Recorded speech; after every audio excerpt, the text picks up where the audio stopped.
Hey, Coach, so glad you found us at YouTube. Let me make sure you subscribe and like. If you're looking for more resources, if you're looking to become a better coach, let me help you become a better coach. Go over and check it out. 14-day free trial. I do not think you'll be disappointed. Thomas guys, you guys are ready to go, right? So I may just call a couple guys out, but it will be more of me just talking about some really important topics. We got a lot of young coaches here. I started coaching in 1975, and I have been a head coach ever since. And in high school, junior college, NAI, Division II for 9 years at Lemoyne College, Division I at Canisius, my first Division I job, Richmond 5 years, West Virginia 5 years. Now this completed my 12th season at the University of Michigan.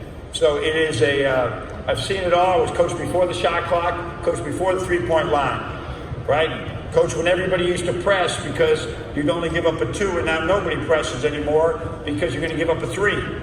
And so there's just been a lot of change that I've seen, but there's some things that are not changing. Number one thing that's not changing ever is the tone at the top. Dave Brandon taught me this, who's our athletic director at Michigan.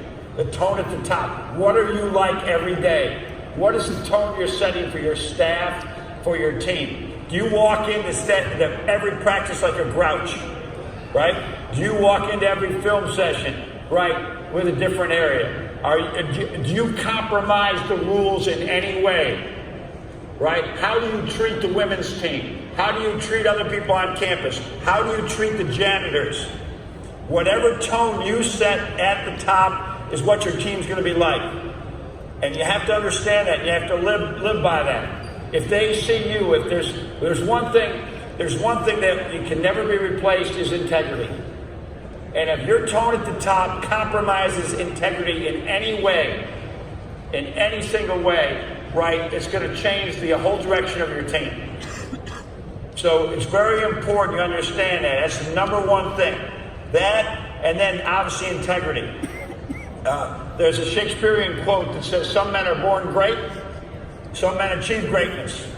Some men have greatness thrust upon them. But no legacy is greater than your honesty. And just think about some men are born great. They're kings. You know, they're just born into it. If they lie, cheat, or steal, they're done. Some men achieve greatness. They just work so hard and they get to this incredible point in their life, and then they lie, cheat, steal, do something dishonest. It all goes backwards. Some men have greatness thrust upon them. They win the lottery, right? But they lie, cheat, and steal. It's all gone. That you got to understand that's never going to change. Your integrity, you got to have every bit of that. So it's important. It's really important. Another thing that's not going to change is what type of staff you hire. And do they compromise your values at all? That you got to have people. When I go and I took last time I had 2 years ago I had to hire 2 assistant coaches, and for the second year in a row because we had guys that moved up or moved on, and it was all good. One time I took 8 weeks to hire 2 guys, and I worked on it every day because I needed to have the right fit for what my players really needed. So it's important that you understand that. I'm going to have to peek every now and then here. You must have positive relationships with your student athletes, right? That's never going to change. You're going to have positive relationship. You cannot just expect them to dive through the wall for you and you don't have a relationship with them. There's a great book by Gagne. It's called Lead for God's Sakes. Lead for God's Sakes. And although my faith and my religion is a huge part of my life, I'm not trying to throw that at you. I'm saying read the book because it talks about the extremes of how we are sometimes. I'm a coach. We got to win. We got to win. And then there's the coach that says, I got to build my relationship. One time we went to West Virginia and we went there and it was a mess. They were 1 in 15 in the Big East. They were excited, nobody coming back. And I was out not recruiting, I was out raising money for West Virginia, and Jeff Neubauer, my assistant, called me back in. He says, you got to come back in, right? The team is in disarray and whatever holdovers. And we had all these rules we were putting in. about attending class, and attending study halls and how you dress, how you appear. And we realized rules without relationships equals rebellion. We didn't have relationships. We'd only been there 3 weeks. We had to step relationships. So it's very important that you have no matter what happens, be so careful. Be so careful. And I've made this mistake as a young coach many times. The game's over. You lost a tough game. You come charging into the locker room, and you're gonna let them have it. Watch the film first. Make sure you're right, because you can say things at the end of a game or at halftime that are going to change a kid's lives, either positive or negative. And in the end, is that where you really want? You want to change it? You want to make it get off your chest if this kid isn't playing well or something? I once told a kid that he was a great shooter in practice, right? And I ended up telling him what a terrible game shooter he was, right? And so that really served me well. He missed like his next 30 shots because I didn't believe in him. I called him in one, and we lost because I could not give him a positive thing. I was too negative on him. I still do that too many times.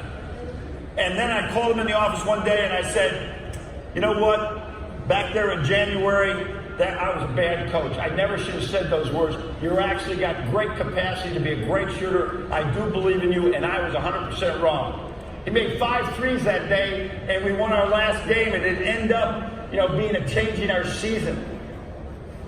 But I was mad, and I wanted to get off my chest that he wasn't making game shots. That's not going to change. You cannot. What's changing and is never going to change is how you talk with your guys. We hear that all the time. Well, my coach coached me hard. He used to F-bomb me all the time. He used to do all these things. Well, guess what? Times are changing. And some kid is going to have his phone, and he's going to audio you when you go off, and it's going to be all over Twitter, right, the next day. So when you're talking to me, you say, well, how would I like this speech to my team right now if everybody in the world could listen to it?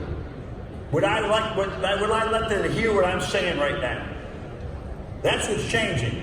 You think you're going to F-bomb your way through practice, right? You're not going to coach very long. And so it's really important you understand that is changing big time. But I'm talking about what's not changing. What's not changing is you better stay in great shape, right? Work out yourself. Do meditation, do prayer, do something to ground yourself, because you're very important to this team and you have to think clearly. I meditate almost every day during the season, right? It cleans my mind out and it just helps me focus all the time.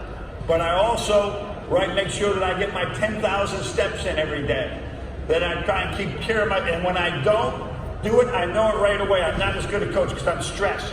I'm upset about something. And that's when you don't become a good coach. Hey, Coach, I hope you like that. If you're looking for more resources, you're looking for a mentor, check it out, teachhoops.com for coaches who want to get better. I do not think you'll be disappointed. 14-day free trial. It is there for you.